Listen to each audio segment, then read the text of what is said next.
Hi, and welcome to this video where I'm going to present the work Lower Bounds for Multiplication via Network Coding, which was accepted at iCal 2019 and is joint work with Payman Afshani, Kasper Friksen, and Lior Kammer. So this work really starts out with the question, what would you prefer to do if I gave you these two 8-digit numbers? And you had to compute either the sum or the product using pen and paper? Would you prefer to add the two numbers, or would you prefer to multiply the two numbers? And I think that most sane people would prefer to add the two numbers. And why is that? Right? It's because if I sit down and do it, at least with the school method that we all know, it's going to take me a much longer time to multiply the two numbers, right? So here on the left, we see the result of adding the two numbers, where you start from the least significant digit, you add them up, and maybe there's a carry that goes to the next digit and so forth, right? So you just go digit by digit, starting from the left, going to the right. Whereas if you multiply them, at least the method that I learned in school was to take one of the numbers, take the least significant digit, and multiply it one at a time onto the other number, giving me a whole row in the output. Then I would take the next digit, put a 0, and multiply it onto every number, every digit of the other number, and so forth. And I'll get a row for every digit in the second number, right?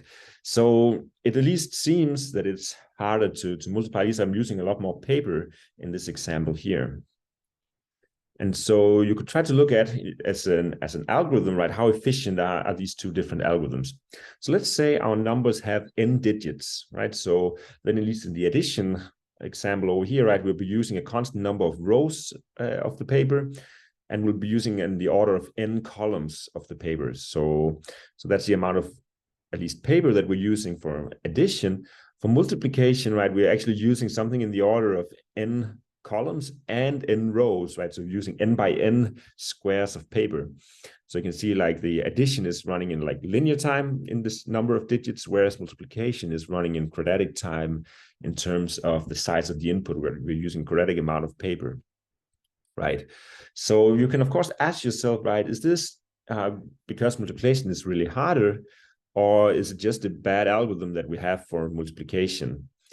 And here in 1960, Andrei Kolmogorov, he made a conjecture that actually this multiplication algorithm, it actually cannot be improved, that any way of multiplying two numbers with n digits requires you to perform in the order of n squared operations. Right, and this is basically this algorithm that we use for multiplication has been the same for thousands of years, right? It's basically the same way that we've been doing it since Babylon. And what he's saying is really that there's no better way of multiplying numbers. So what he did was he arranged a seminar at Moscow State University in 1960. The goal of the seminar was to prove this conjecture. Now, what happened was that already 1 week into the seminar, a student that was following the seminar, Kartsuba, he came up with a new algorithm that makes in the order of n to the 1.585 operations for multiplication, right? So he really refuted his conjecture. And so what Kolmogorov did was he presented this algorithm at the next seminar and terminated it, right? There was no point. His conjecture was false.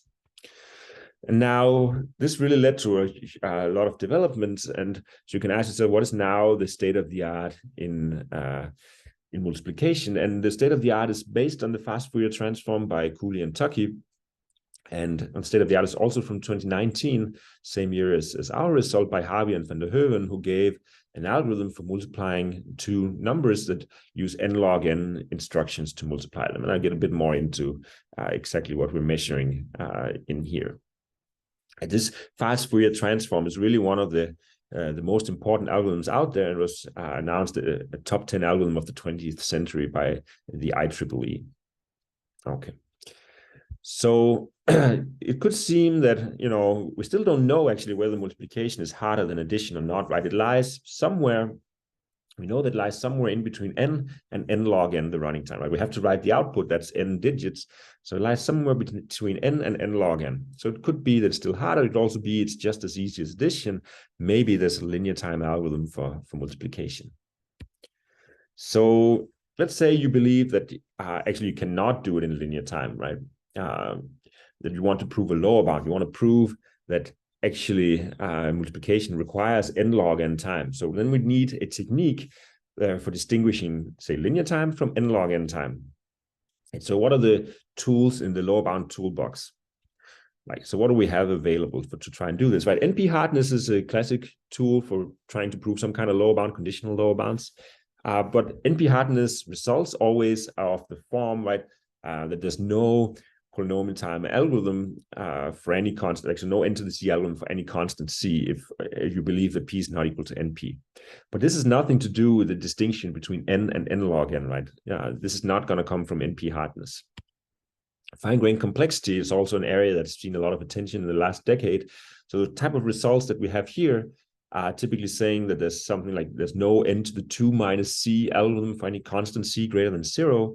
And this is all these kind of results are always of a polynomial flavor, that you cannot shave off a polynomial factor from the runtime if you believe some conjectures like 3-sum, all pair shortest path, orthogonal vectors, so forth. And all these results are always talking about problems with polynomial running time bigger than linear. Okay, so that's also kind of out of the toolbox.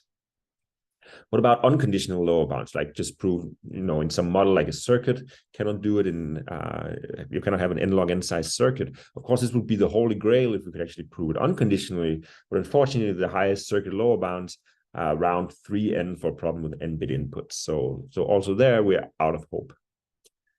So there's really no good tools for distinguishing n from n log n, unless we could also make assumptions like comparison-based, like you have for sorting algorithms, but we really don't want to make such assumptions here. And what does it even mean for multiplication or addition to be comparison-based? So let's forget that. So what we're going to show here is that multiplication is actually harder than addition. It requires actually n log n instructions. And the way we're going to do it is via network coding, as it says in the title here.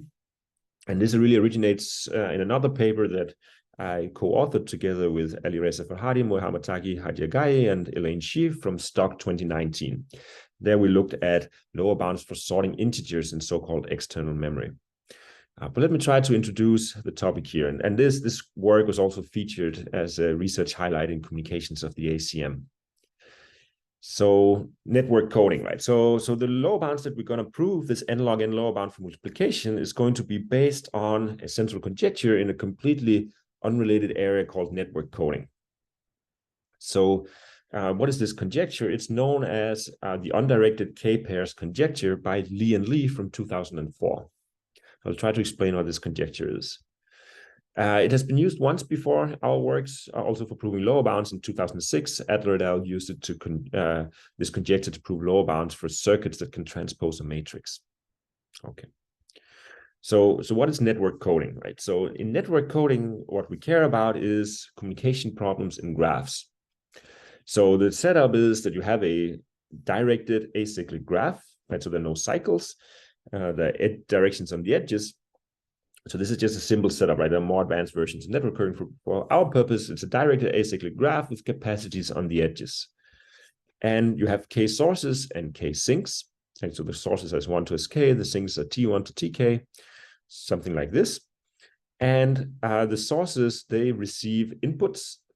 Let's say the ith source receives an input ai, and these are bit strings. So they get r bits in for some r.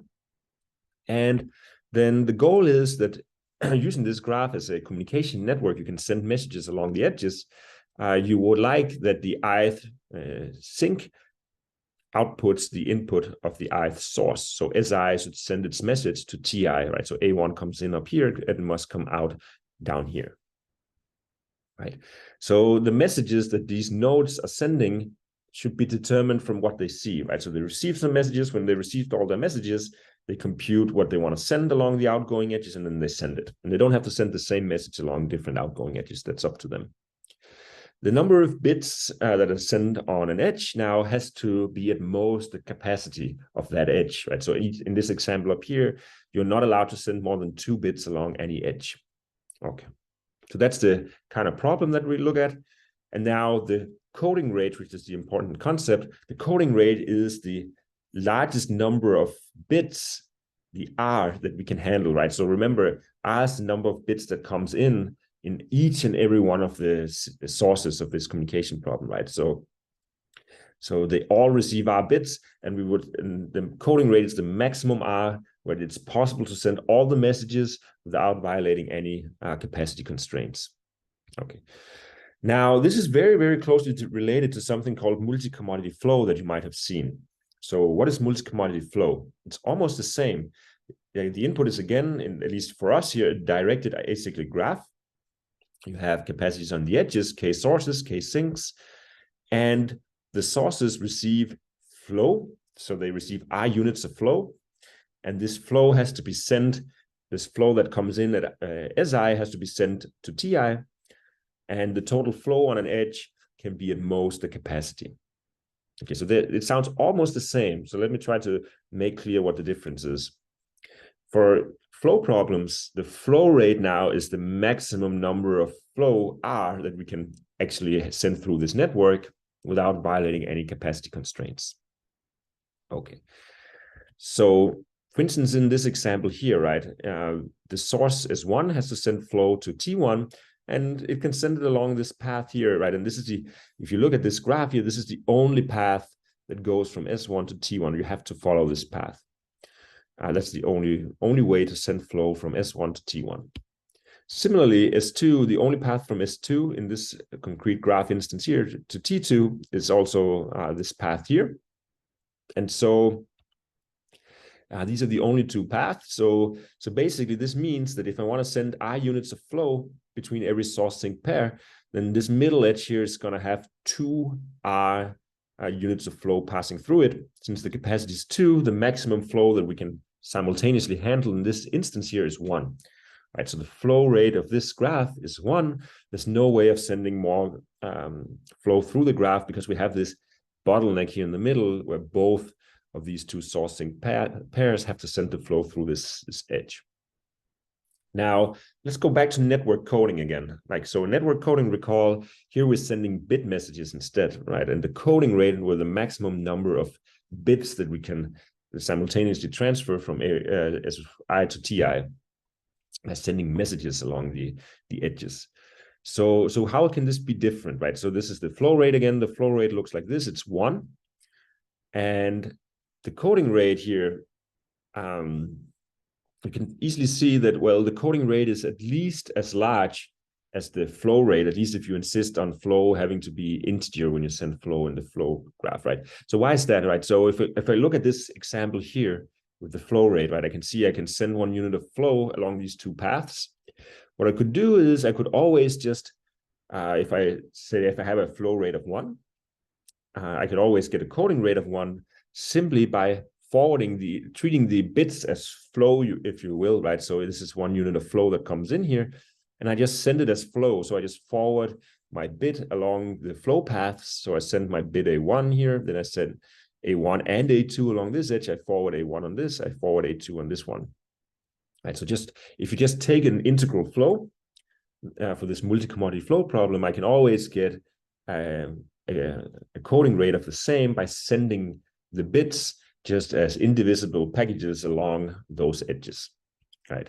So this would mean if I get a 0 bit in here, I get a 1 bit in here, the communication of the network would be like I forward a 0 along this edge, I forward a 1 along this edge. Here I forward the 0, 1, the message with 2 bits along the edge.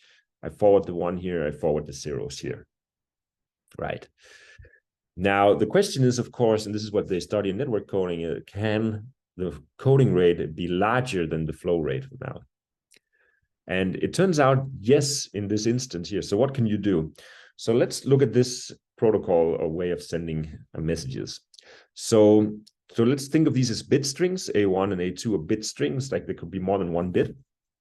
And now what I do is I send A1 along both of these edges. I send A2 along both of these edges. Now this node here is going to take the 2 bit strings that comes in and compute a bitwise XOR of the bit strings, send it along the edge here in the middle. This node down here is going to send the XOR on both of the outgoing edges. And then finally here in T2, you're going to take the message that comes in here, the message that comes in here, you XOR them, and it cancels out the A1s and gives you the A2, so you can actually compute it. And again, here you XOR the A2 with the message along this edge, giving you only the A1. And so you manage to send the bits there.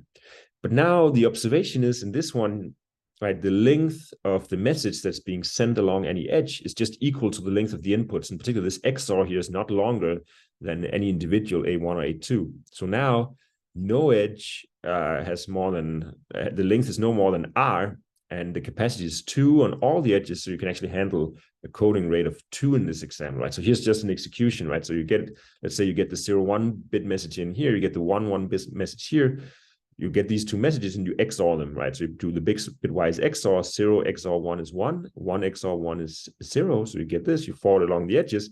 Here you XOR 0, 1 with 1, 0.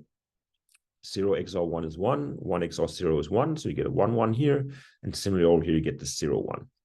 So here we can actually handle 2 bits of communication, right? So the coding rate in this example is at least 2. Okay, so the coding rate can be larger than the flow rate in directed graphs. So what now, let's say that we now take this graph that we just looked at, but now we undirect the edges, right? Otherwise, it's the same problem. We're just saying that you can decide, you can send flow in both directions along the edge. And the capacity still have to be satisfied. You cannot, the total flow that goes both back and forth along an edge has to be at most the capacity. Now let's see that you can actually, in this undirected graph, we can send more flow. So here we go. So let's say I want to send 2 units of flow between both of the source sink pairs. So what I could do up here from the first source, I split my flow into 2 paths. Like one, I send one here, I send one here. I forward the flow up here, I forward it down, I gather it over here. So I managed to send 2 units of flow here. Here I take my 2 units of flow, I split it, and I send one in both directions and out down there. No edge has more than 2 units of flow along them. So the flow rate here in this undirected graph is at least 2. I could actually send 2 units of flow between every source sink pair. And so now this leads us to the conjecture.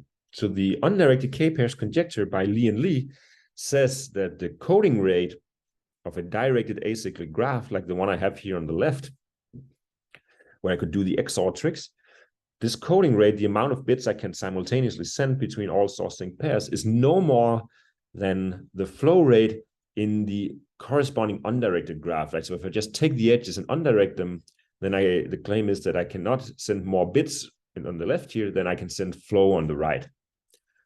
Right, so here I rephrased the conjecture a little bit. This is what it implies. It's a little bit more general if you go and look up the original conjecture, but this is all we need for this purpose here. So the intuitive interpretation, if you want an idea of what this means, is that if you want to use bit tricks when you send messages in a communication network, then those bit tricks are not going to help you more than if I was allowed to undirect the edges of the network and then just send the messages like flow, like just forward them without doing any bit tricks. And so that's the conceptual message here of the conjecture. Okay, so what is our result then? Like our result is now that if this undirected k-pair conjecture is true, then any constant degree Boolean circuit for the multiplication of 2 n-bit integers must have size n log n, right? So here's the circuit. So what's the Boolean circuit, right? So in comes here at the bottom, you have 2 n bits that comes in. The first n bits correspond to the bits of a number x. The last 2 n bits, last n bits correspond to the bits of a number y. And the circuit somehow has gates of constant degree. And out at the top must come the product of the two, which can have up to 2 n bits, right? So this product is set, this x times y, and the circuit has to output these bits. So the result is that any such circuit must have size n log n if this conjecture is true. Okay, like in constant degree here, by constant degree, we just mean that if we look at any one of those gates that are sitting inside the network as computing some Boolean function, it has at most c incoming edges and at most c outgoing edges for some constant c. Right? That's the requirement. Okay, so then the size of this network, all the gates and all the wires in here has to be at least n log n. And this actually matches the upper bound, right? So I said that you can multiply numbers in n log n time. Actually, this construction by Harvey and Hoeven actually does give a Boolean circuit for computing the product, right? So there is actually a circuit even that does it with size n log n. So this is a tight lower bound. It matches the upper bound. Okay, so let's try and see if we can prove it. So we have one important observation, and that's binary multiplication here. So we're looking at binary multiplication, and now I'm going to look at the special case where one of the numbers is a power of 2. So let's say y is a power of 2, and I want to compute the product of x and y. Then the observation is that this product multiplying x by 2 to the j, the only effect it has is that it just shifts the bits of x by j positions, right? So here I'm looking at 8, that is 2 to the 3.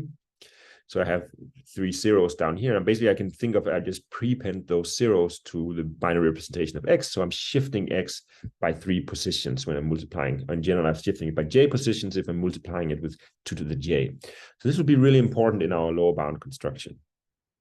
Okay, so back to circuits, right? So what we have here is that we have 2 numbers that comes in, right? X and y. And let's say I will hard code y to be 2 to the j for some power of 2, like for some j. Then what is the output here? Well, the output is such that x is being shifted, right? So this means that the ith of the input bits down here in x will leave the circuit in the gate up here that's called set I plus j, right? So this is where this bit will go. And so the intuition is that we can think of this now as the circuit. This is really a communication network for sending xi to set I plus j if I hard code y to be this power of 2, right? Then it's just a communication network that sends messages, that sends the bits from sources to sinks. So let's try to have a look, right? So what we do is when we look at any gate of the Boolean circuit, for instance, an AND gate here, and we can think of it as a communication node in a communication network, right? The gate receives bits on the input edges, and then in the circuit, it's going to send on the outgoing edge, it's just going to send the evaluation of the gate on those inputs. So the AND here would be 0, and that's what it's going to send. So what I could do is I could just create a communication node in a network that has 2 incoming edges, and what it does is it's just on the outgoing edges, it's just going to send the evaluation of this gate over here. So we need to put capacities on the edges so that this communication network can actually simulate the circuit, right? And since this Boolean circuit, right, there's always just one bit coming along every edge. We're just going to, in this node in the communication network, we're just going to put a capacity of 1 on all the edges, and this allows us to simulate the circuit, right? To send the messages as if we're just evaluating the circuit. Okay. So, right. So what we do now is we say, okay, if I choose to hard code y to some power of 2, like 2 to the j, then what I get is a communication network for sending xi to set I plus j. Right, so this basically means I turn all the gates into communication nodes, and all the edges of the wires of the network become edges that have a capacity of 1. Right, so this gives me a communication network. Now, the important observation, this is really crucial, is that no matter what y I choose to hard code over here, the network is the same, right? Because they just come from the gates of the circuit. So all the nodes are going to be the same, all the edges are going to be the same, but the messages that you're going to send may differ, right? So you might have different messages because these Ys goes into the nodes, and the messages will then depend on these Ys. But the structure of the network is the same, and that's the important part. The network structure, the edges and the nodes remains the same regardless of what Y I choose. Okay. Now, what we would like to do now is we would like to use this undirected k-pairs conjecture to put a lower bound on the size of this graph. Right, so how can we do this? Like, so the sources in the communication network are x1 to xn, and the sinks are set 1 plus j to set n plus j if we chose to hard code with 2 to the j. And we know that we can actually send 1 bit between each and every one of these pairs, right? The actual bit that can come in will also come out. So the coding rate is at least 1 in this network. Okay. So what this gives us using this conjecture, right? The conjecture says that the coding rate of a directed acyclic graph is at most the flow rate in the corresponding undirected graph. So what this means is that we now take our circuit and then we undirect all the edges. And now the coding rate was 1, at least 1 in the directed graph, which tells us that the flow rate in this undirected graph also has to be at least 1. right? So that's a promise that we have on the flow rate of this this graph that we get by undirecting the edges of the circuit. Okay, and now we're going to use this property to lower bound the size of the graph. We want to use this fact to show that the circuit has, or the graph has to be large. Now, and what does it mean that the flow rate is at least 1?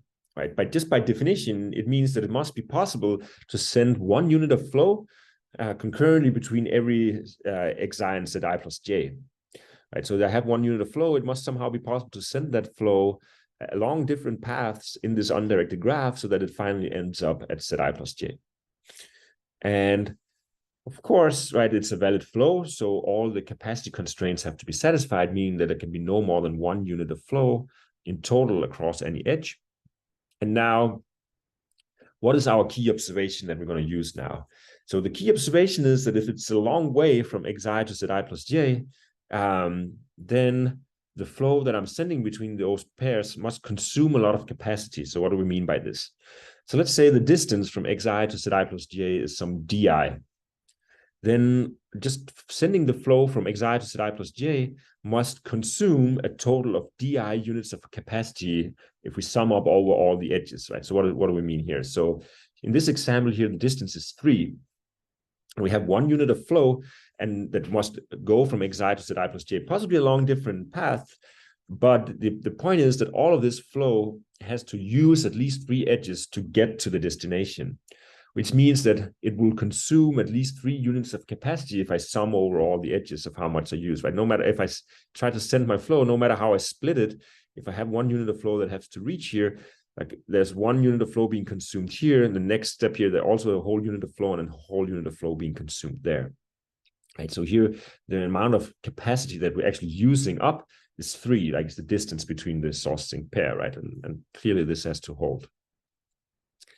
So what we get now is that we know that every edge of the graph has capacity of 1.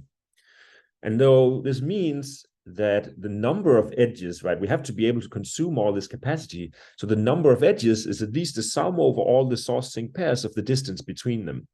So now we directly have a lower bound on the size of the network, number of edges in the network, if we know, if we have a lower bound on the distance between the source sink pairs.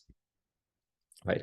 So what we want to do now is that we want to argue that for all these source sink pairs, like x1 to x1 plus j, x2 to x2 plus j, x3 to x3 plus z3 plus j, we want to show that the sum of these distances is large, or that most of these pairs have a large distance. So basically, we want to rule out that the circuit looks like this, right? Or the graph looks like this. If the graph looked like this, then it would not be very far between these pairs, and we would not get it. We would get like a linear lower bound. We want to prove that most of these have to be far apart. Okay. So how can we prove this? And the key idea in proving this is that we got to choose which y we want to hard code. And we can choose which power of 2, or basically how much to shift the bits by. And that's the key observation. So the point was that we also mentioned before that the graph structure, the nodes and the edges are the same regardless of what y we choose. Right. So our idea now is to basically want to hard code a y that gives a large distance. So to do that, we'll ask ourselves, so let's look at a node xi, and then we can ask how many of the sinks, the set variables up here, the output of the circuit, how many of them are within a fixed distance of d from xi, right? So what we know is that the degree of the circuit, right, that's a promise, is bounded by some c, the in degree and the out degree, which means that in the undirected graph, right, the total degree of any node is at most 2c. Okay, which means that, okay, so how many nodes can I reach if I take d steps away from xi? Well, basically, in the first step, I can reach 2c nodes, then I can reach 2c squared, 2c cubed, and so forth, right? So in total, the total number of nodes I can reach within a distance of d is at most the sum from 1 to d of 2c to the d, which is no more than 2c to the d plus 1. Okay, so basically, it's proportional to the distance that I go out. It grows by a factor, basically 2c every time I go one more step out. Okay. So now we can ask ourselves, how many of the sinks up here are within a distance of 1/2 log base 2c of n minus 1? Well, so we have this, we know that the number of them is at most is 2c to the d plus 1. So if we insert this, well, 2c to the log base 2c of n, with the minus 1 canceled out, right? So this 2c to the log base 2c of n, that's n, but we still have the 1/2 left, so we get a square root. Right, so this means that only square root n of the sinks can be within a distance of 1/2 log base 2c of n minus 1. Okay, but what does that mean? It means that, well, for all but root n different choices of the hard coding j, the distance from xi to zi plus j has to be at least 1/2 log base 2c of n, right? And c is a constant, so this is omega log n, a constant factor times log n. Right. So now the key point is that I can choose a j star, right? So just by averaging over all the possible choices for j star, there must be a j star such that at least n minus square root n of the source sink pairs I get by hard coding j star will be at a distance of at least 1/2 log base 2c of n. Right? I can just simply hard code it. There is a way to hard code it so that almost all the pairs that the source sink pairs I get from this hard coding have to be like log n apart, at least 1/2 log base 2c of n apart. Right? So that's what I'm going to do. I'm going to hard code y to be such a j star so that there's a long distance between the source sink pairs for almost all the pairs. And that's it, right? So now I can hard code my y to some 2 to the j star so that the distance between xi and xi plus j star is basically at least logarithmic in n for almost all the pairs. And we already know, right, that all the edge capacities are 1. And that means that the number of edges, right, we had this property that if flow traverses a path of length di, it has to consume at least di of capacity in total. So therefore, the total number of edges has to be at least the sum of the distances, where basically n minus root n of the pairs contribute something that's omega log n, right? So the total number of edges has to be omega n log n. So the result is now that if this undirected k-pair conjecture is true, then any constant degree Boolean circuit for the multiplication of two n-bit integers must have size n log n. So back to this question, is multiplication really harder than addition? And I guess the answer is that if you assume that the undirected k-pair conjecture is true, then yes, it is. It has to sit out here at n log n. And what are the other implications of this? Well, Adler already used the conjecture to prove lower bounds for circuits that can transpose a matrix. And also in the work together with my co-authors here, we also prove lower bounds for sorting integers in external memory. Right? So basically the result is that if you want to sort really huge volumes of integers that are so big that they sit on disk, then you cannot really do it faster than comparison-based algorithms, right? So radix sort and stuff like this will not help you. Right, so maybe a couple of directions for future research. One is interested. One could look at other natural problems where lower bounds based on this network coding conjecture could be proved. And of course, right, a really good open problem would be to prove the undirected k-pair conjecture. It's probably hard because it would give the first superlinear circuit lower bounds by this reduction here. So it's probably a hard task, but it's nonetheless a good problem. Of course, you could also try to refute it if you don't believe that it's true. You know, maybe can you find an example of a directed acyclic graph where the coding rate is higher than the flow rate in the corresponding undirected graph, right? So these are, I think, really good questions that one could try and look at after this work.